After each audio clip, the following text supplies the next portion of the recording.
வணக்கம். உலக அரசியல்ங்கிறது ஒரு பெரிய செஸ் கேம் மாதிரி. சில சமயம் ஒரே ஒரு தப்பான மூவ் மொத்த ஆட்டத்தையுமே மாத்திடும். இன்னைக்கு நம்ம பார்க்க போறதும் அப்படி ஒரு கதை தான். வாங்க, அமெரிக்காவுக்கும் இந்தியாவுக்கும் நடுவுல நடந்த இந்த ஹை ஸ்டேக்ஸ் டிப்ளமேட்டிக் செஸ் கேம்ல ஒரே ஒரு நகர்வு எப்படி ஒரு பெரிய தொடர் விளைவுகளை ஏற்படுத்துச்சுன்னு விரிவாக பார்க்கலாம். சொந்த மண்ணிலேயே ஒரு வர்த்தக போர்ல எப்படி தோக்க முடியும்? இந்த ஒரு கேள்விதான் இந்த முழு விஷயத்தையும் புரிஞ்சுக்க நமக்கு உதவ போகுது. ஒரு நாட்டோட வெளியுறவு கொள்கை எப்படி அந்த நாட்டோட மக்களுக்கு எதிராக திரும்பவும் தெரிஞ்சுக்க வாங்க பயணத்தை தொடங்குவோம். சரி, இந்த கதை எங்கிருந்து ஆரம்பிச்சது? எல்லாம் ஆரம்பிச்சது அமெரிக்காவோட ஒரு மூளை தான். இந்தியாவோட எக்கானமியை ப்ரெஷர் பண்ணணும்னு சொல்லி சில முக்கியமான இறக்குமதி வரிகளை விதிச்சாங்க. இதுதான் இந்த செஸ் கேமோட முதல் நகர்வு. முதல்ல இந்த டேரிஃப்னா என்னன்னு சிம்பிளா பாத்திரலாம். இது ஒன்றும் இல்ல, வெளிநாட்டுல இருந்து வர்ற பொருட்கள் மேல ஒரு அரசாங்கம் போடுற வரி. ஆனா இந்த ஒரு வரி தான் ஒரு பெரிய சங்கிலி விளைவுக்கு முதல் டொமினோவா விழுந்ததுன்னு நம்ம சோர்ஸ் சொல்லுது. அமெரிக்காவோட கணக்கே இது தப்பு பண்ணிடுச்சு. அமெரிக்கா இப்படி ஒரு மூவ் வைக்கும்போது இந்தியா சும்மா இருக்கல. அவங்களோட பதிலடி ரொம்ப வேகமா, ரொம்ப ஷார்ப்பா இருந்துச்சு. குறிப்பா அமெரிக்க பொருளாதாரத்தோட முக்கியமான இடங்களை டார்கெட் பண்ணாங்க. இது வெறும் பதிலடி இல்ல, ஒரு சரியான பதிலடி. இந்தியா ரெண்டு முக்கியமான விஷயங்களை செஞ்சாங்க. ஒன்று, அமெரிக்கா கிட்டேருந்து வர்ற கச்சா எண்ணெய் இறக்குமதியை ஸ்டாப் பண்ணாங்க. இது அமெரிக்காவோட எனர்ஜி செக்டருக்கு நேரடி சவால். ரெண்டாவது, சில பெரிய அமெரிக்க கம்பெனிங்க மேலே தடை விதிக்க தயாராக இருந்தாங்க. இது அமெரிக்க கார்ப்பரேட் உலகத்தை குறி வச்சது. இந்த இறக்குமதி தடையோட தீவிரத்தை பாருங்க. ஒவ்வொரு கப்பல்லையும் கிட்டத்தட்ட 5000 பேரல் கச்சா எண்ணெயோட பல அமெரிக்க கப்பல்கள் இந்திய துறைமுகத்துக்கு வெளியே நிற்க வேண்டியதா போச்சு. இது ஒரு பவர்ஃபுல் சிம்பலா மாறிச்சு. இந்தியா இனி சும்மா இருக்காதுன்னு சொல்ற மாதிரி ஒரு மெசேஜ். சரி, இந்த ரெண்டு நாடுகளுக்கு நடுவுல நடந்த இந்த பவர் கேம் சாதாரண அமெரிக்க மக்களை எப்படி பாதிச்சது?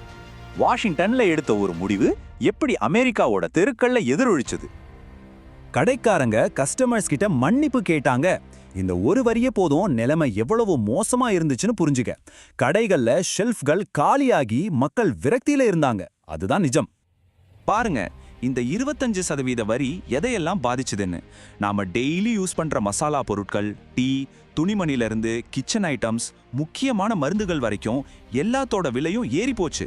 சில சமயம் இந்த பொருட்கள் கிடைக்கவே இல்லை. இதுதான் பாலிசி முடிவுகள் ஒருத்தரோட கிச்சன் வரைக்கும் எப்படி பாதிக்கும் சொல்றதுக்கு பெஸ்ட் உதாரணம். இந்த நம்பரை பாருங்க. ஒரே மாசத்துல, அதாவது நவம்பர்ல மட்டும் அமெரிக்காவோட இறக்குமதி 28% குறைஞ்சிருக்கு.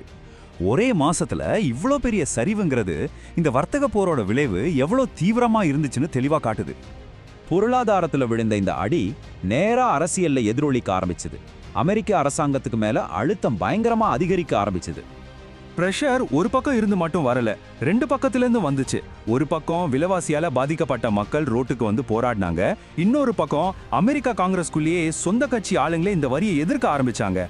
அரசாங்கம் ரெண்டு பக்கமும் மாட்டிக்கிச்சு. நிலைமை எவ்வளவு சீரியஸ் ஆச்சுன்னா, வெறும் 12 மணி நேரத்துல இந்த வரியை வாபஸ் வாங்கணும்ட்டு அமெரிக்க நாடாளுமன்றத்திலேயே ஒரு தீர்மானம் கொண்டு வந்தாங்க. இது சாதாரண விஷயம் இல்லை. இது ஒரு பெரிய அரசியல் நெருக்கடியும் கட்சிக்குள்ள இருந்த பிளவுகளையும் வெளிச்சம் போட்டு காட்டுச்சு. இந்த சண்டை வெறும் வர்த்தகத்தோட நிக்கல, இது அடுத்த கட்டத்துக்கு போச்சு. அதுதான் செமிகண்டக்டர்ஸ். உலகத்தோட முக்கியமான டெக்னாலஜி சப்ளை செயின்ல ஒரு புது பிரச்சனை ஆரம்பிச்சது. அமெரிக்கா சிலிக்கா பேக்னு ஒரு குளோபல் கூட்டணியை உருவாக்குச்சு.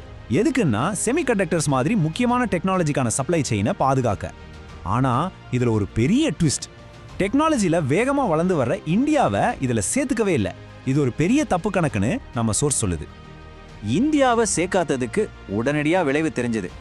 அந்த கூட்டணியில் இருந்த மற்ற நாடுகளே இந்தியா இல்லாம இந்த கூட்டணி 30% வீக்கா இருக்கும்னு அமெரிக்காவை எச்சரிச்சாங்களாம். அமெரிக்காவோட கணக்கு இங்கேயும் தப்பா போச்சு.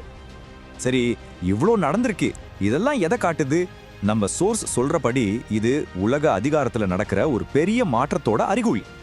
இதுல நம்ம புரிஞ்சிக்க வேண்டிய முக்கியமான விஷயம் என்னன்னா, இந்தியா இனிமே ஒரு சைலண்ட் பிளேயர் கிடையாது.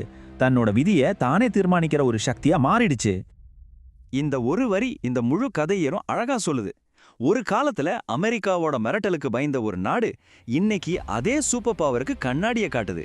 இது எவ்வளவு பெரிய மாற்றம்னு பாருங்க. அப்போ இது வெறும் ஒரு தற்காலிக சண்டையா, இல்ல ஒரு புதிய பொருளாதார யுகத்தோட தொடக்கமா? இந்தியா தன்னோட பவரை காட்டிடுச்சு. ஆனா இதோட முழு விளைவுகளையும் உலகம் இனிமே தான் பார்க்க போகுது. நீங்க என்ன நினைக்கிறீங்க?